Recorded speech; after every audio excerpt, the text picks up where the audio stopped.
My name is Lisa Adler. I would like to welcome you to the Jewish Federation in the heart of New Jersey's Coping with COVID Stress series with psychologist Dr. Kerri Weiss, PhD of Ocean Waves Wellness Center for Counseling, Fitness, and Healing in Ocean Township. And thank you to Dr. Kerri, who is graciously giving her time to help the Jewish community through this unprecedented chapter in history.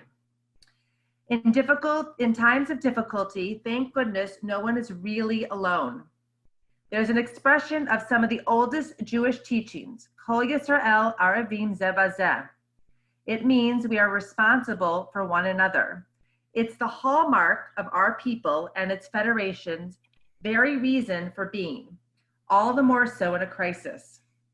So while the virus and containment efforts separate us physically from each other at this time, Jewish Federation is here to keep you connected to Jewish resources and Jewish life while we work with partner organizations every day to safeguard their programs and services. And I could tell you, we are all in this together. I invite you to stay up to date on coronavirus news and resources for our Jewish community at jewishlifeonline.org. It's actually my name now in my little box, so you can take it down. And always feel free to call someone you know is in need. Our number is 732-588-1800. And be sure to keep an eye out for Federation emails during this time, with time-sensitive updates for you and your synagogues, schools, and community centers. For example, there's an important news for Jewish nonprofits pertaining to the new stimulus bill just approved in Washington, that in fact, Federation was instrumental in advocating for. We will be offering more teleconferences like this with other kinds of experts, such as an infectious disease doctor. There's an exciting community-wide effort being developed. And know that while all of us at Federation are working from our respective homes at this time, we are very much open for business. And we are very much here for you. Now, with some logistical points for our session, I'll address some of your questions that you submitted beforehand. If you don't hear your specific question answered, we will get in touch with you directly. If you have questions during the session, please use the chat box, which is at the bottom of your screen. So if you open up to your full screen, you will see at the bottom, it should say invite participants, share, and chat. If you click on the chat, you will it'll say actually Josue Urbina, who is helping us today, who is a Federation staff member. He's waving. He will get your messages to me and we will share them later on. I also wanna have a couple other people wave on this call. Susan Antman, our executive director, you need to wave. Lisa Karasik, our director of marketing communications. Stacy Feldman, who's our director of community impact. And I think that's it for staff members. So please let us know. I just want everybody to know this is our first of 3 sessions, 3 Monday sessions that we will be having with Dr. Kerri. And now here for you, Dr. Kerri Weiss. Please join me in welcoming Dr. Kerri. Thank you, Lisa, and thank you to the Jewish Federation for inviting me to be here tonight. I'm glad we're here. I'm glad we're talking about how we're feeling. We're going to be okay. We're going to get through this together by leaning on each other and continuing to support each other. So I appreciate all of those who sent in some questions in advance, and we're going to try to get to as many of those as possible tonight. And I think the best way to do some of that is I'm going to talk about some of the major themes that came through in a lot of the questions, and the major themes that address a lot of how we are feeling right now and what makes this situation so unique and so challenging because of all the massive changes that we're dealing with at one time. As Lisa said, if other questions do come up, please put them in the chat box and we'll try to get through those as best as we can. If your questions tend to be more medically oriented, we're going to hold those off until the infectious disease specialist is on board for one of these future programs because she's best suited to answer those questions in the future. I'm going to hope that we have some time at the end of tonight to experience a little guided imagery exercise so you can get a feel for one of the most effective tools that we can use right now to help us to relax and feel a greater sense of peace and calm and managing all of this craziness that's going on. So let's start out by just talking a little bit about anxiety. As Lisa said, and we're hearing in the news nonstop, this is an unprecedented situation and it's impacting every facet of our lives. So of course we're feeling stressed and worried and anxious. That's a normal, healthy response to a very abnormal situation. So while anxiety can reach unhealthy levels, for the most part, the anxiety and the stress that we're feeling right now is a perfectly normal response. Anxiety actually protects us in a lot of ways. It alerts us that something's wrong and we need to stop, sort of evaluate the situations and take steps to keep ourselves safe. We could think about it as the basic fight or flight response when there's a predator around. And in this case, there may not be a specific predator, but there's definitely a threat. And it's a threat to our safety, and it's a threat to our well-being and our sense of calm by having the sense of uncertainty and not having all the answers right now. So because I want to really focus more on helping you with tools and strategies and understanding the uniqueness of the situation, I don't want to spend a lot of time on the biology of anxiety and what brings about anxiety in the brain and the body, but I just want to highlight two specific components of anxiety so that helps us in understanding some of the strategies that we'll be talking about. So one is anxiety has a physical reaction. Our body reacts first, and that's when your heart may beat faster, your breathing changes, you may start to sweat, feel dizzy, your body may shake, you may experience stomach issues, your head may hurt. That's all part of the physical reaction. And then we have the cognitive reaction. That's our thoughts, the anxious thoughts that come in. Your thoughts may be racing. You may have all or none thinking of things in very black or white categories. You may focus exclusively on the negative, filtering out anything that could be positive. A big one that a lot of us are feeling right now is catastrophizing. We're imagining the worst case scenarios of what could be going on right now. What will happen? Will this ever get better? And we have that strong belief in catastrophizing that it may never get better. That leads also to a lot of what if thinking. What if it doesn't get better? What if I get sick? What if someone I love gets sick? What if I never get to see my friends again? So these are a lot of the thinking things that we're struggling with right now. And to really help with anxiety, we need to target both our bodies and our minds, calming our physical reactions and then challenging the anxious thoughts that are racing through our minds. But first, we need to calm our bodies. If our bodies are in this heightened state of alarm, it's hard to put into place other tools like challenging our thoughts or doing certain activities that may be calming.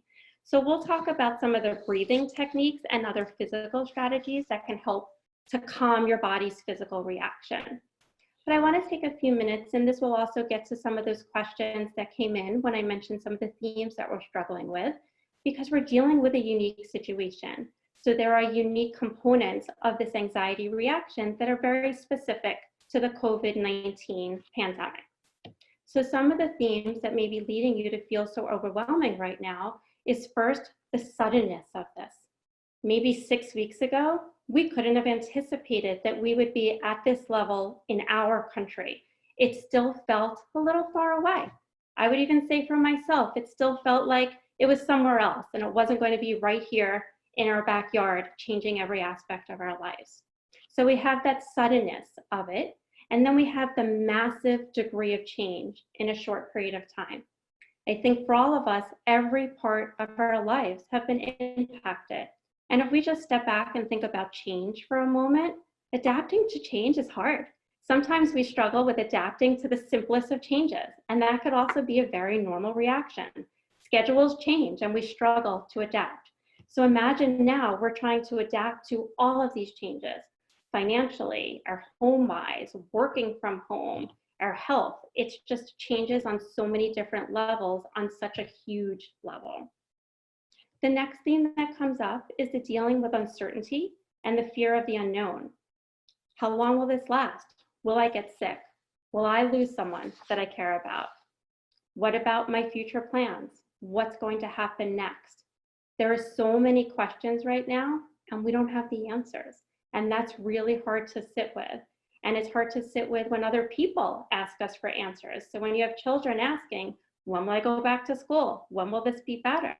We don't have those answers right now. And that leads to more anxiety and leads to a lot of discomfort.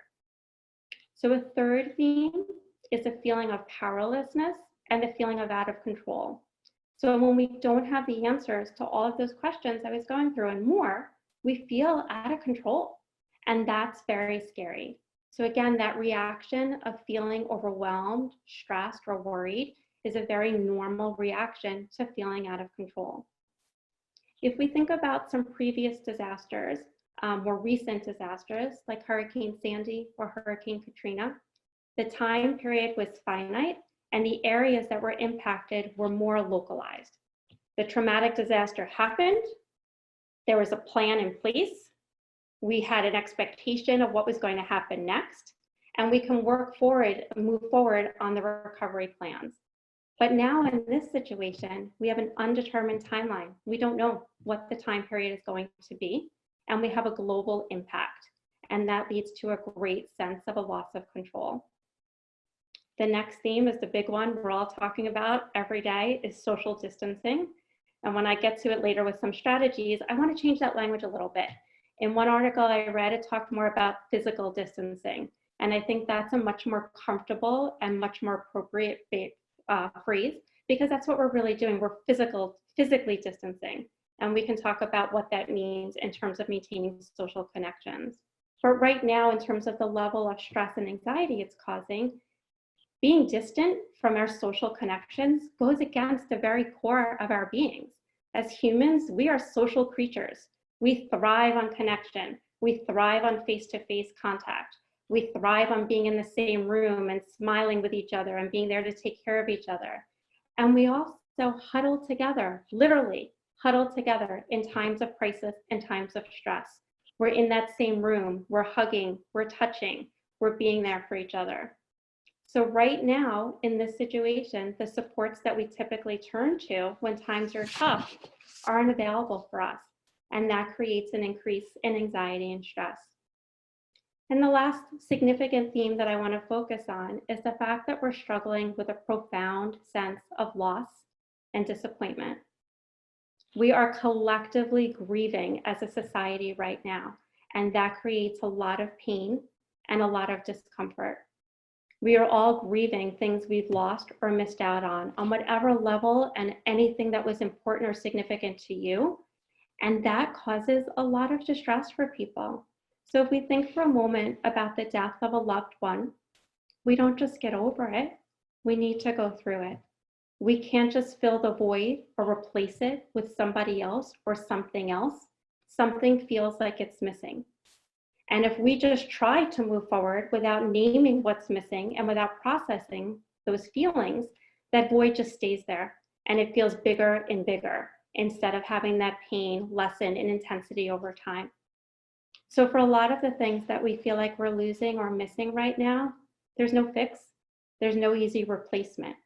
So if we break it down a little bit to just have it have more of a context, for college seniors, they lost the final semester of their college experience. They may be losing, for many of them are losing graduations, they're losing the relationships with their professors, their relationships with their friends, not knowing when they'll be back in that city or see those friends again. There may also be anxiety about the job application process since they're not in school during that time. And for a lot of college seniors and college students in general, there's a loss of athletics, whether as a participant or an observer, but that's a big part of that social experience at school. For high school students, you have seniors who have lost senior prom, senior graduations, other special events, sports and activities.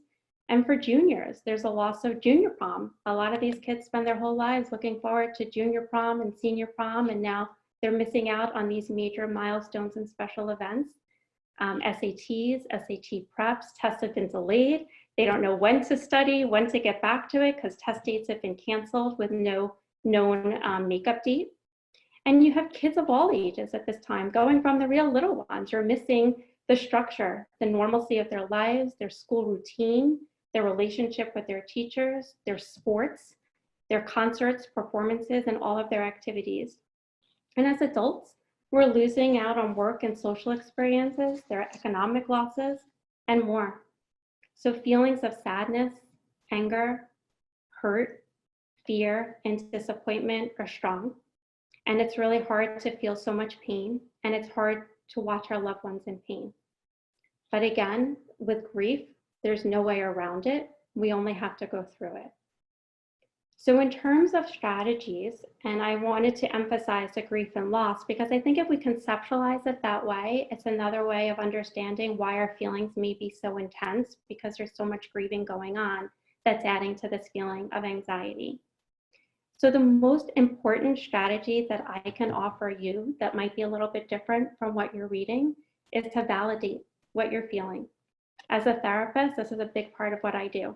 And the research shows it's not any specific tool or technique or strategy. It's more about the relationship that you have with your client, because that's about validating, listening, showing that you care, providing empathy, and helping people to learn how to be present with their own feelings and to manage them versus trying to make them go away.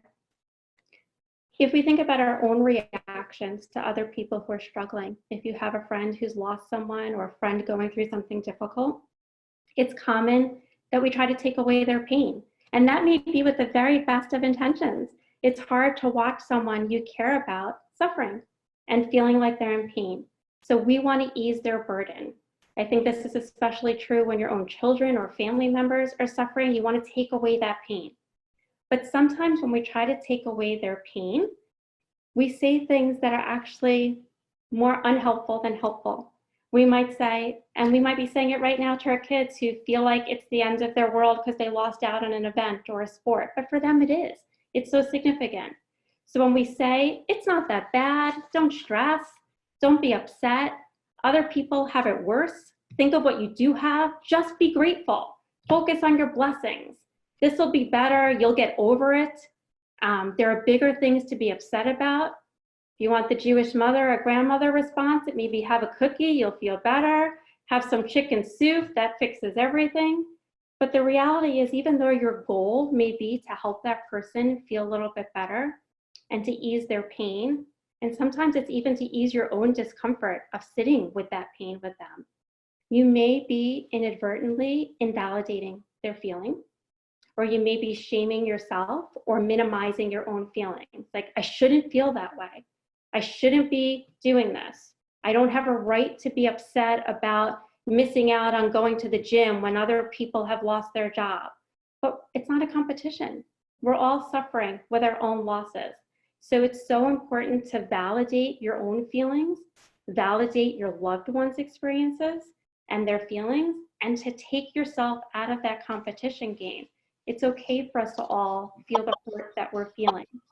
So some of the things that you could say instead can be, it's okay to feel sad, to feel angry, to feel frustrated. Anything you're feeling right now is okay. I know I can't make this better for you, but I'm here for you, and I'll listen as much as you need to talk about it. I hate that you lost so much. I hate that it happened so fast. I'm sorry this happened, and we're going to get through this together. A lot of questions were also dealing with how to respond to children's feelings, and I would kind of go through the same thing, asking them what they're feeling, asking your teenage kids, even younger kids, how they're feeling. Sometimes it could be at a family meeting. Sometimes I like to do it at night at the dinner table, like just kind of checking in. How is it going today? What's on your mind? So you're checking in with what's going on. With younger kids, you might want to help them break down their feelings and name it, but not to assume. Sometimes you jump to a conclusion or you're guessing your child's feeling and they're feeling something totally different. So just giving kids the opportunity to have a voice and not being afraid of their pain or your own pain. It's okay to mention something that you're feeling bad about, that you're losing. When we try to put on a happy face and pretend all of this away, our children, our loved ones pick up on it because we're all struggling. In fact, a lot of the research coming out after 9/11 showed that children whose parents were honest with them in age-appropriate ways, of course, fared better in terms of stress and anxiety than parents who pretended it away put on a happy face, and pretended that nothing was happening. Because kids are tuned in. They pick up on stress, they pick up on anxiety. So trying to voice it, helping them name it, letting them know it's okay is really, really important. With younger children, they may not be able to verbalize it as much, and you're likely to see their feelings coming out through their play. I wouldn't be surprised if kids are having fantasy play involving doctors and hospitals and nurses as the new heroes, which they are, with school-related scenes and kind of acting out what they're missing or what they're struggling with. It's also common for children to be having meltdowns, tantrums, nightmares, regressive behaviors, anything that lets them act out what they're feeling. And those are all very normal ways of reacting. It's age appropriate for what they could manage because they can't cognitively process the things that we can process. So although it's challenging, what our children and all of our loved ones need the most is comfort, compassion, and feeling as safe as we could make each other feel. And with teens, just going back to the teens for a minute, a little empathy goes a long way. You, of course, may get a lot of, you can't understand, you don't get it, there's nothing you can do about it. And that's natural. And I think it's finding that balance between inviting them to speak and share their feelings, and also respecting their privacy, their need to commiserate with their peers and have that social connection. So keep validating. Again, that's probably the most important strategy that I can offer you tonight, is validate your own feelings. Let yourself feel what you need. It's the goat man. And know that it's going to be okay. Another strategy is accepting what's out of our control, and then focusing on what is under our control. Being very specific on this helps and is important. So when you think of that feeling of being so out of control and feeling so overwhelmed, we want to think about what can you control. So when I'm working with some of my clients, and we're all doing telehealth now, so we're all getting used to this new format of video, I ask them to write down every day, what are 5 things under your control? Being very specific with what those goals are. So it might be, I can go for a walk, I can FaceTime a friend or a relative, I can set a routine that works for me, I can make healthy food choices, I can take a hot shower, but being very specific on what you can control in your own immediate world. When we have a perceived sense of control, our stress levels go down. It feels a little bit better. So other ways to create that control are creating a structure or routine. An important one is creating a retreat space that works for you. If you're living with other people and now you're suddenly in the same quarters all the time, trying to balance possibly work responsibilities, homeschooling, life responsibilities all in one place, you want some space to have some alone time. And that's really, really important right now. It's so much forced togetherness for couples, families, and all, that you need to have some space by yourself, and that's okay. The important thing there is to let your partner know, or your family members know, that you need that space and it's just for you. Just to say, I'm going to go upstairs for an hour and lie down. I'm going to go outside for a walk. I just need a little alone time. But having that retreat space and helping yourself identify that space, or helping kids identify that space, can be really helpful. Basic self-care is essential right now, and that's completely under our control. Getting up, making sure you get enough sleep. When you get up in the morning, trying to get dressed. If you're staying in comfy clothes, that's okay. Most of us are, but trying to get dressed and have some routine or some rhythm to your day, all very important to give yourself that control. And thinking about ways you might be able to let your kids have some control. Their worlds have also been turned upside down, and they have very little control of what's going on right now. So if you can give them control over what they're going to wear, where you're going to go for a walk that day. With older kids or teens, it may be giving them more control in setting their bedtime. It doesn't have to be a free-for-all, but having them participate in those conversations regarding bedtime and screen time. A big question that's come up a lot with my clients and some of the things today with kids are, how do we handle the constant negotiations? Expect those negotiations, but try to keep focusing on their feelings whenever possible. Older kids understand the reason for the social distancing, but they still don't think this affects them. I'm okay. I'm not sick. Why can't I see my friends? Why can't I go there? My friends are still hanging out. 4 of them just got together bike riding. Why can't I go? And these constant negotiations are exhausting. And we can stop those, especially again with the older kids. What I'll tell my own children are, I will listen to your feelings all day long. You want to tell me how annoyed you are, how angry you are, how this is the worst thing that you're dealing with, and how much you miss your friends and your life? You can tell me all day long, and I will listen, and I will support you, and I will agree with you on how awful this is.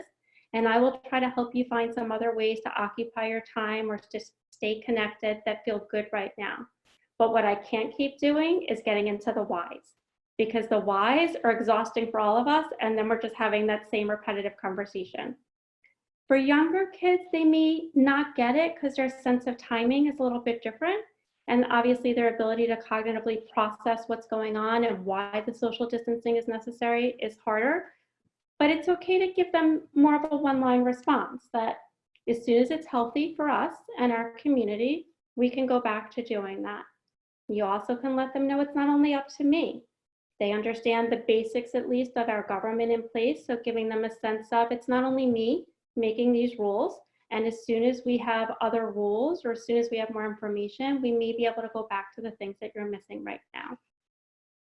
There's one great concept that I've used in previous situations with trauma and with dealing with anxiety, and I think is really appropriate now. And it comes from a book called Option B by Sheryl Sandberg. I'm not sure if anyone's familiar with that book. But the concept of Option B is on managing adversity, how to find strength in managing adversity and dealing with loss. And the idea is if option A is not available, we need to come up with an option B. Option B may not feel good, and it's not going to be what you really want as option A. But it's under the circumstances that you have going on right now, what is the next best option?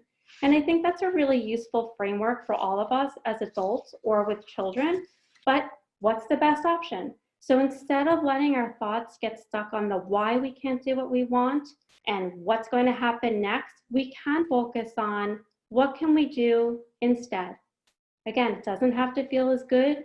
It may not meet the exact need, but it's the next best option. So if you can't go to the gym and you're someone who really gets a benefit emotionally and physically from working out every day, what's the next best option? It may be to go for a walk. It may be to figure out what virtual classes you can do. If you're struggling because you can't see your friends or you can't see your parents or you can't see other family members, what's option B? What's the next best option? How can you socially connect? And we'll focus more on that in the social connection piece. But I think it's just a very useful conceptual framework of, okay, option A, it's not available right now. So what's option B? What's the next best option? The next thing to think about as you're trying to take care of yourself and your anxiety is letting go of judgment. It's okay to feel overwhelmed right now. We all are. We're not superhuman, yet we're trying to do so many different things at the same time while managing all of these feelings. And we may not be able to do it all perfectly. And that's okay. When we start to beat up on ourselves or shame ourselves or compare ourselves, now we're giving ourselves a whole other layer of stress and anxiety to work with. Everyone does things differently. Everyone has different strategies that help for them. For some people, creating color-coded schedules really works for them. It gives them the structure and the routine that they need. It works for them and their families. For some people, using this time to learn a new skill works for them. Cleaning their closets gives them some busy work or repetitive work. It makes them feel productive, and it works for them. For some people, they're just trying to get through the day right now, and that's okay too. Our goal right now, our main goal, is to stay physically and emotionally healthy. That's the main goal. So it's figuring out what you need to do, but taking yourself out of that competition and not shaming yourself or anybody else because they're not doing things the way you need to do things. So it's giving yourself permission to let go of those shoulds and just doing what feels good for you. Finding positive distractions, positive ways to use free time if you have it. We're getting lots of extra rest time if you don't have free time because of those multiple responsibilities. The social connection. Again, physical distancing. If you can start thinking of that term, it may feel a little bit better. We may not be able to connect with our friends or loved ones in person. We may not be able to share the same physical space right now, but we can connect with our friends and loved ones. We can still have shared experiences together. We just have to be a lot more creative and use a lot more technology. And the one thing I think I'm most thankful for right now is this is happening in an age where so much technology is available and so many platforms for connection are available. I love that so many religious organizations and congregations are having virtual services for nightly minions and for Shabbat services. And we're using that technology to engage in prayer and connect together and still be a part of our religious community. I love that families are having Zoom family meetings and friends are doing Zoom happy hours because we're together, we're having shared experiences, and that's allowing us to feel connected. There's a much greater benefit to FaceTime and Zoom than there is to calling or texting right now for those of us who can use that technology because it gives us the visual. Again, we're social. If I'm smiling, many of you are starting to smile right now because smiling is contagious. It's just what we do. It's part of our nature. And it's hard not to smile when someone else is smiling at you. So if you have a family member and you can teach them how to use some type of technology that allows a visual contact, even if you can't see them, try to walk them through those steps. Try to get them more comfortable with using some type of technology that allows that facial connection. If you can, phone is the next best thing.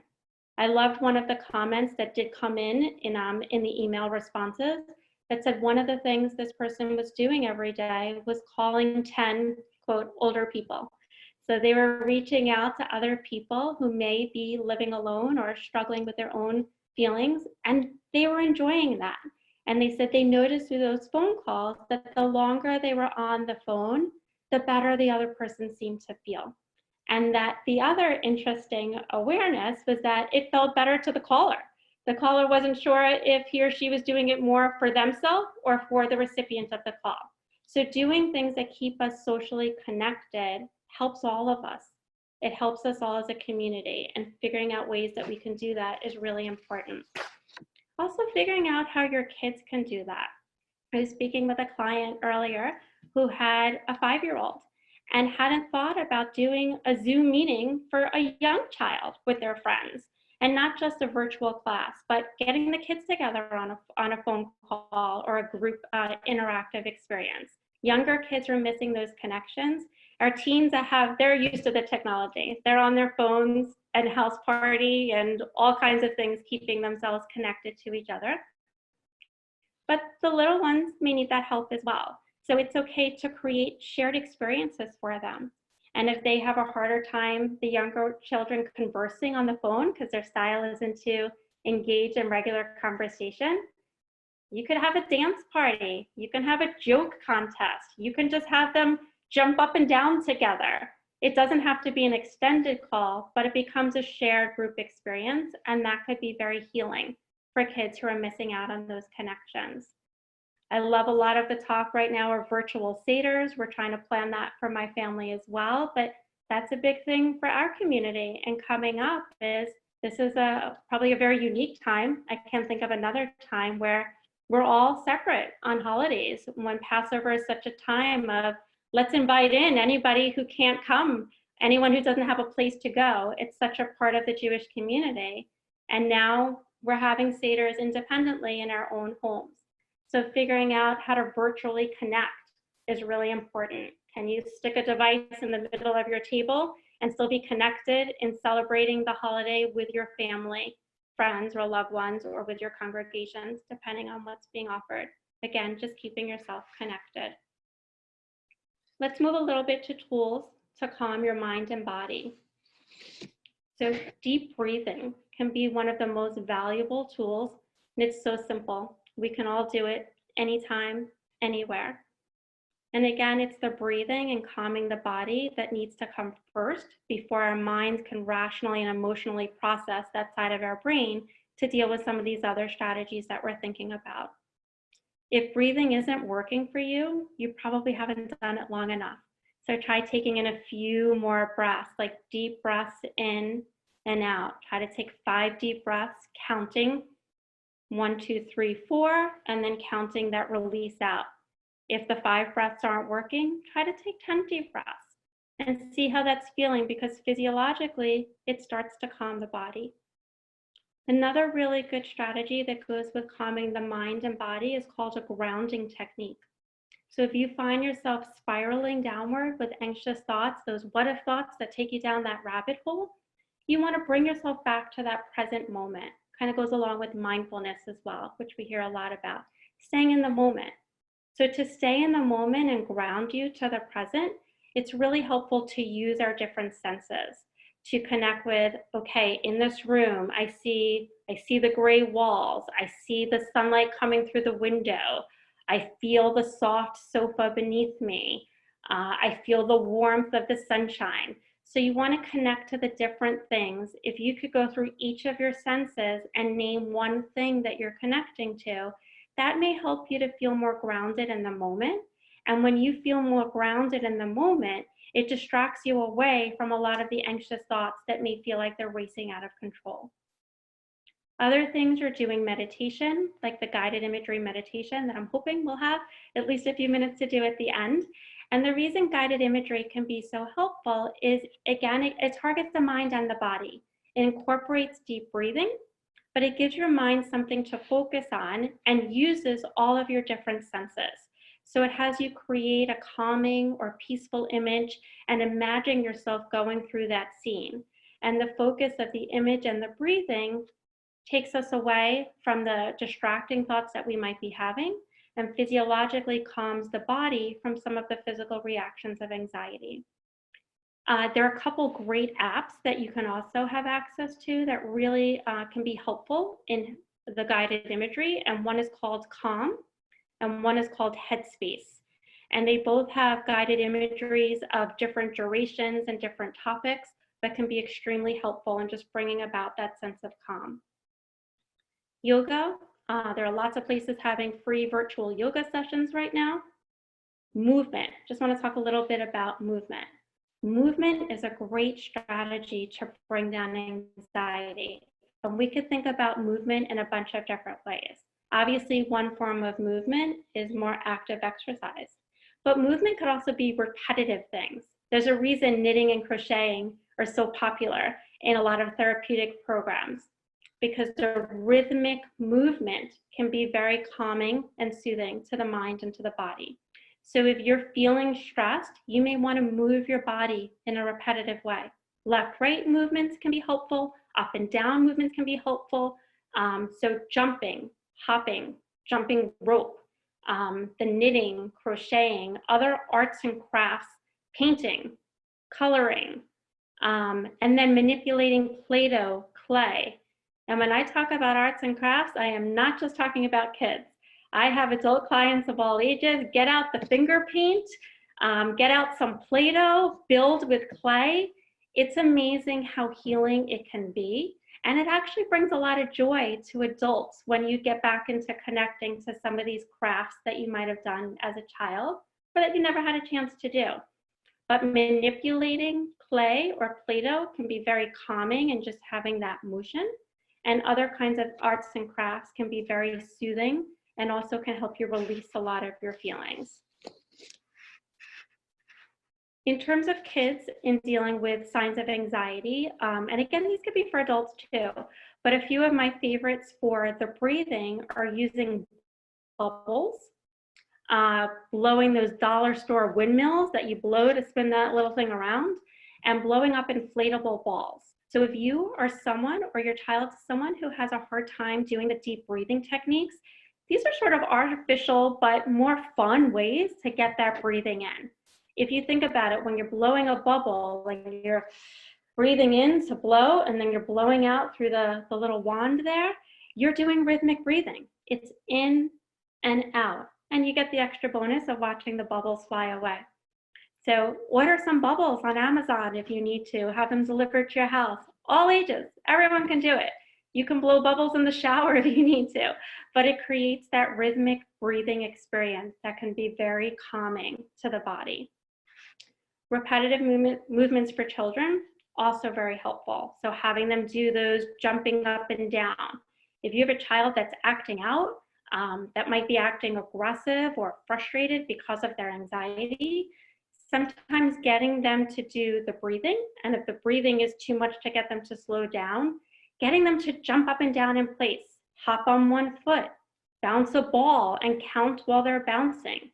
These rhythmic, repetitive movements can be very calming, and then you may be able to deal with figuring out what's going on and helping them with their feelings.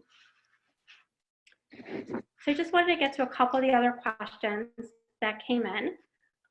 One was, I get very anxious at bedtime. Any recommendations of things I can do? So some we've sort of talked about in terms of the meditation and the yoga, but some would be creating a daily routine. Relaxing activities before bedtime are important. I think one way we often struggle is watching the nightly news. There it is, the nightly news. We often watch it. I've done it myself. I put it on while I'm in bed and you're watching the news. And what are you falling asleep with? All these really upsetting, anxiety-provoking messages about what's going on with COVID-19, what crime has been going on in our world, and you're going to sleep with all of this angst and all of this stress. And it's even worse if you just spent the hour before watching some medical show or some violent show. All of that is staying in your subconscious. So when you're trying to relax and fall asleep, all this angst is there. So if you're struggling right now with any anxiety or stress at bedtime and having a hard time falling asleep, I'd encourage you to use that hour or so before bedtime for more calming, relaxing activities. That's a good time to do some of those yoga poses, to try the Calm or Headspace app, take a hot shower, listen to calming music. If you're someone who does like to watch TV at night or to help fall asleep, watch something relaxing or soothing or funny. Humor is really healing right now and could be another great tool for relieving stress. One of the things that I'm finding is helping me most in falling asleep is Jimmy Fallon's Tonight Show at home. It's as real as you can be. He's working from home with his two little girls jumping all over him and making sound effects to the jokes that they think are bad, but he's pretty funny. So just listening to that, having that real sense of humor or something else that might make you laugh is a great way to try to de-stress a little bit before bedtime. Another question was, how do we maintain an optimistic outlook and find peace of mind? It's hard to be optimistic when things feel so overwhelming and so stressful. So I think choosing pleasurable or positive ways to spend your time are really important. Staying connected to friends and family through the different platforms we were talking about, using that technology, at the very least, lots and lots of phone calls. And thinking of creative ways for you and your kids to stay connected to parents, whatever creative means you have to stay connected and focused also on that future.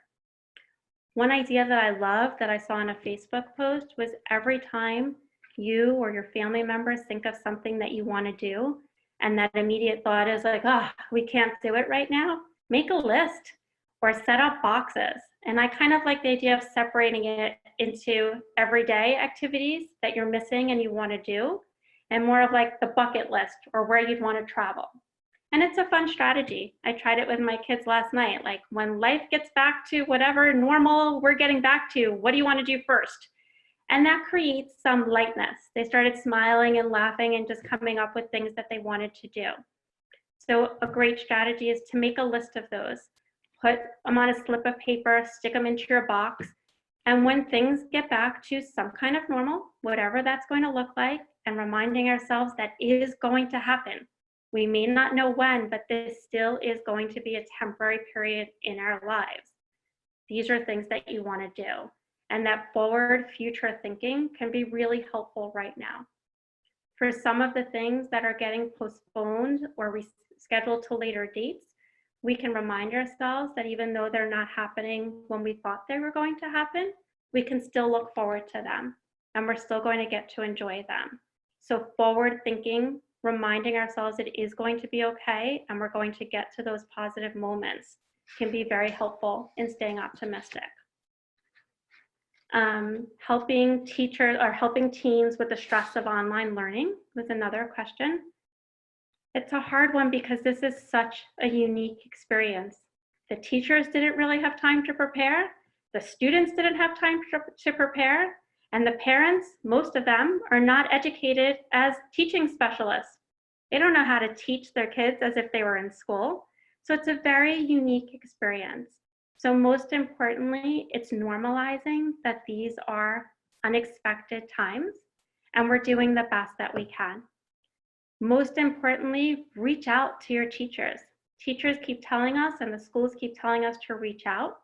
Yet a lot of the parents that I've been working with in my own sessions who are struggling are embarrassed to reach out to the teachers. They feel like they're failing. They're not doing enough. Why can't they manage 3 kids of 3 different grades while working a full-time job? Who can manage all of that? That's a lot to do. So being okay with letting teachers know, and if your teachers aren't responsive, guidance counselors are available, the principals are available. Let them know if you are struggling or if your child's struggling, if you can't manage the demands of their schoolwork, it's okay to ask for extra time or for whatever other resources the school might have available. There are also some communities that are offering help. In Ocean Township, in our local community, there have been posts on our local Ocean Cares Facebook page that college and high school students are volunteering their time for free to help your students if they're struggling with schoolwork, or if you need a break and you need an older student to just read your child a story. So there are opportunities to get other help available.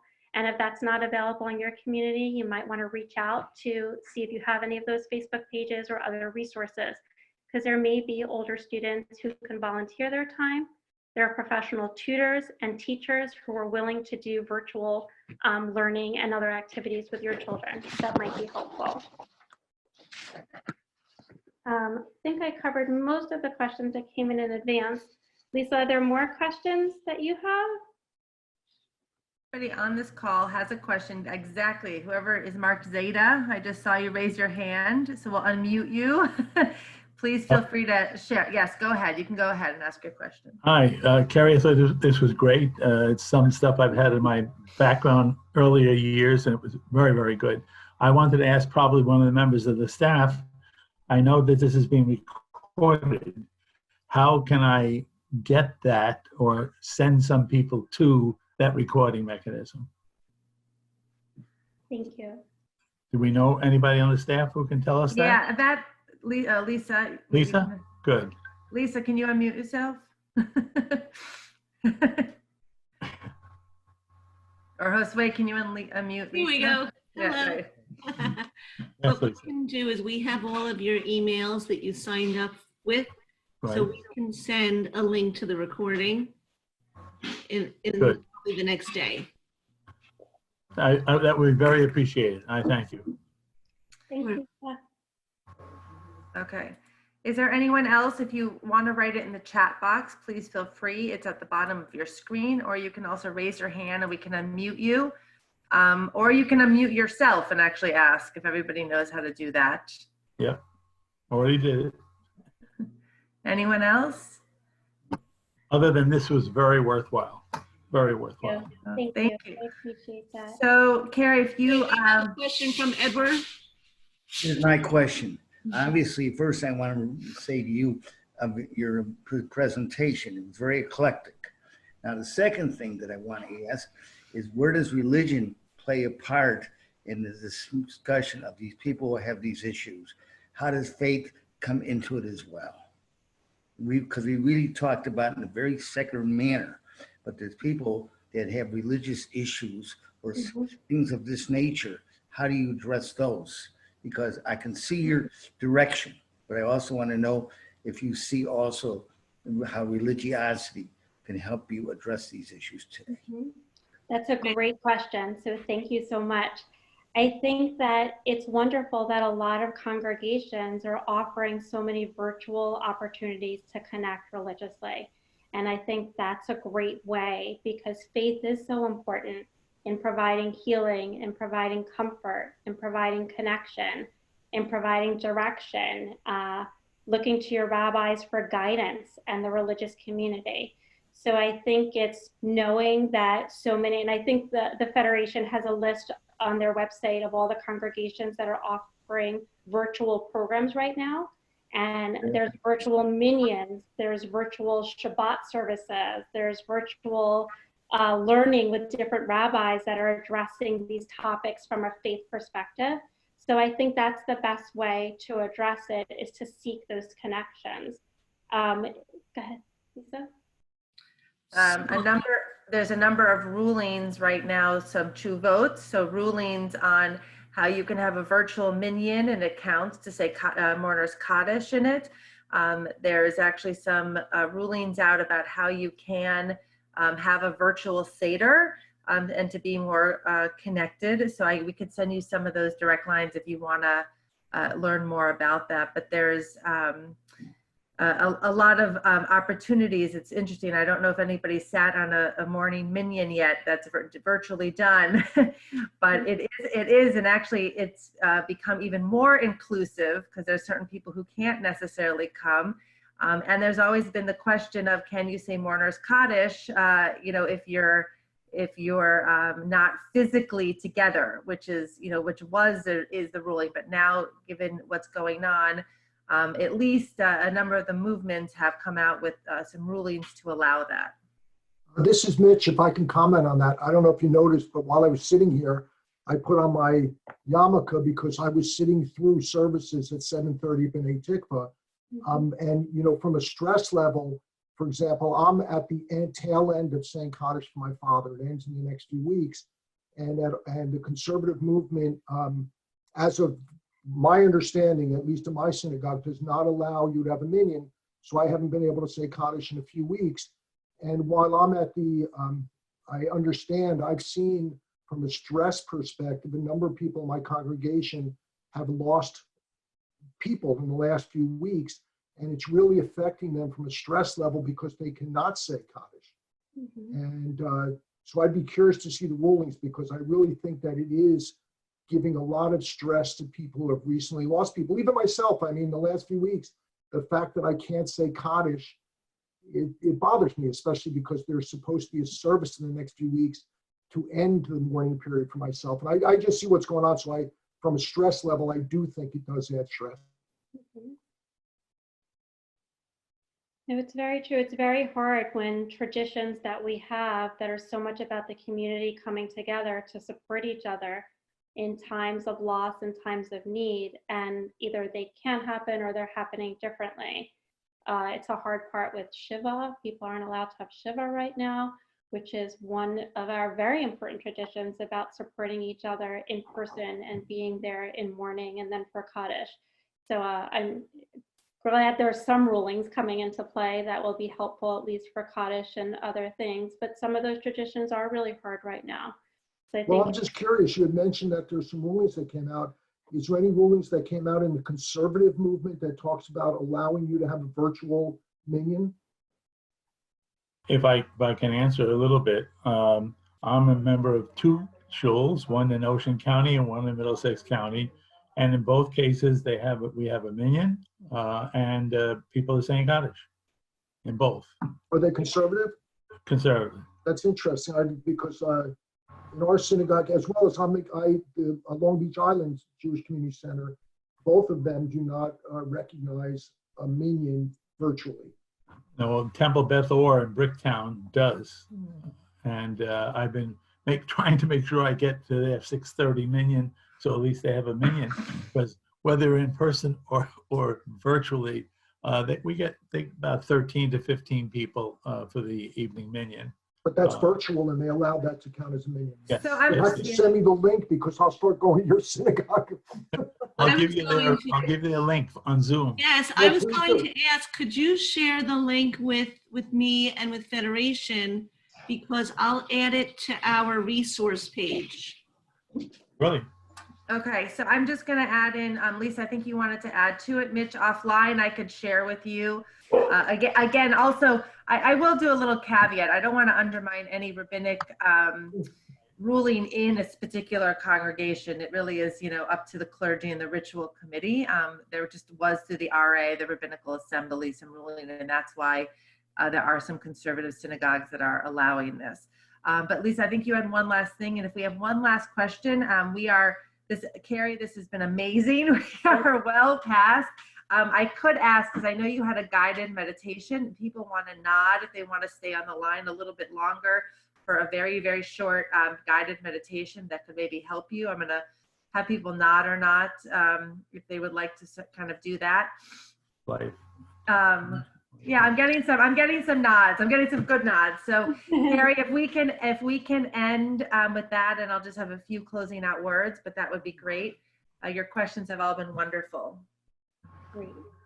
So we'll take a few minutes to do a brief guided imagery, and then we can add more in the next time that we get together. We could do a little bit longer one if that would be helpful, but just to give you a little bit of a taste of it. So I'm going to ask you to just sit back and gently close your eyes for a few moments and just listen to the sound of my voice. We're going to start out by becoming conscious of your breath. So take a slow, deep breath in through your nose and out through your mouth. Keep breathing in and out, focusing on how your body feels at this very moment. As you inhale, feel the air filling your body. And as you exhale, feel your body release tension and stress. Slowly take a few deep breaths in and out, slowly and evenly, remembering to let your belly rise as you breathe in and to let it fall as you breathe out. Feel the air fill your body and feel your body release all of the energy that no longer serves you. Keep breathing in and out, in and out, focusing on how your body feels at this moment. Feel the pace of your heart and lungs become slower. With each breath in, breathe in relaxation and breathe out tension and tiredness and stress. With each breath out, visualize all of the stress and worries leaving your body, feeling your body becoming more and more relaxed. Now for a moment, imagine it is a bright, sunny, warm summer day, and you decide to go for a walk on the beach. The sun is radiating warmth and comfort as it shines boldly down. The sky is crystal clear without a cloud in sight. Imagine the bright blue sky and feel the sunlight warming your body and energizing your skin. You hear the ocean waves gently lapping on the sand, washing in and moving out to sea. Just as you continue breathing in and out, imagine the ocean waves bringing peace in and taking any of your stress and tension back out to the sea. Breathe in peace, exhale stress. Breathe in peace, exhale worries. The sound of the waves beating against the shore echoes in the air, and you allow yourself to be at one with nature. Notice the deep blue, beautiful color of the water. Notice the beautiful contrast of the light blue sky against the deep blue water. Enjoy the feeling of the warm sand between your toes allowing any tension in your body to melt away as you walk along the sand. As you continue to walk along the beach, you watch the waves going in and out. And with each motion of the waves, as it glides in and out, you find yourself feeling more and more relaxed. The tranquility creates a sense of calmness and peace. And as the water ebbs and flows on the shore, so do all of your worries and tiredness ebb and flow away. Your body feels heavy. As you close your eyes and soak in the last rays of the golden summer sun, you fill your lungs with the crisp, calming ocean air, and you let out a great big sigh, relaxing into the moment and letting everything else just melt away. For a moment, feeling completely at peace, completely content. The beating of the waves, the smell and taste of the sea, the salt, the cries of the gulls, the warmth against your body, all of these sights, sounds, and smells leave you feeling very calm, refreshed, and relaxed.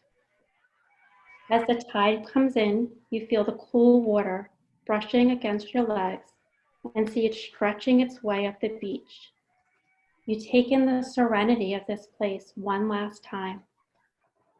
You rise to your feet and continue walking along the beach, allowing the steady pace of your steps to carry you safely and calmly into the rest of your day, feeling refreshed and relaxed.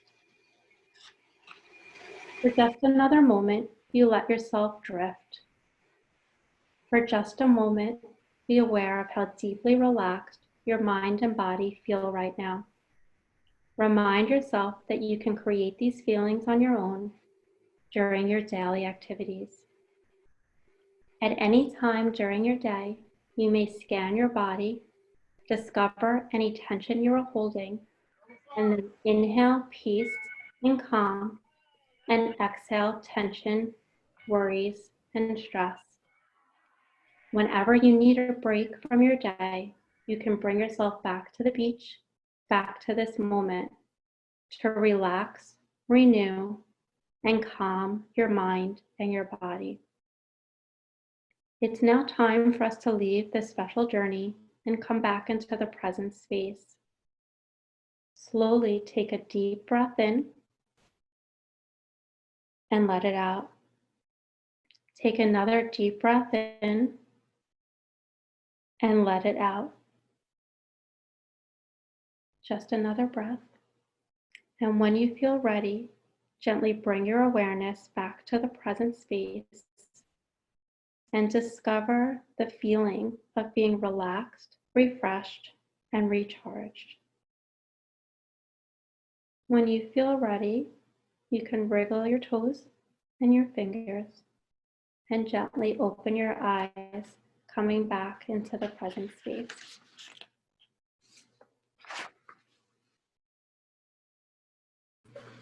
I think I fell asleep for a second. So I want to thank very much Dr. Kerri and all of you for making this session so meaningful and so powerful in keeping the Jewish community connected and caring. Please mark your calendar for our next week at 7 p.m. for session number 2 for Jewish Federation's Coping with COVID Stress with Dr. Kerri. Invite your friends to join us. We'll be sending out a new email with this week's 2 registration links and an opportunity to submit new questions for Dr. Kerri. Just a programming note for those who've submitted questions this time about more medical topics like contagiousness, hygiene, and safety. We took note and we are planning a session with a board-certified infectious disease physician in the coming week. Make sure to watch your email. And again, as you see in my little, where my name is supposed to be, please log on to jewishlifeonline.org, O-R-G, for details and registration. Until then, stay in touch, stay home, and stay well. Good night, everybody. Good night. Thank you.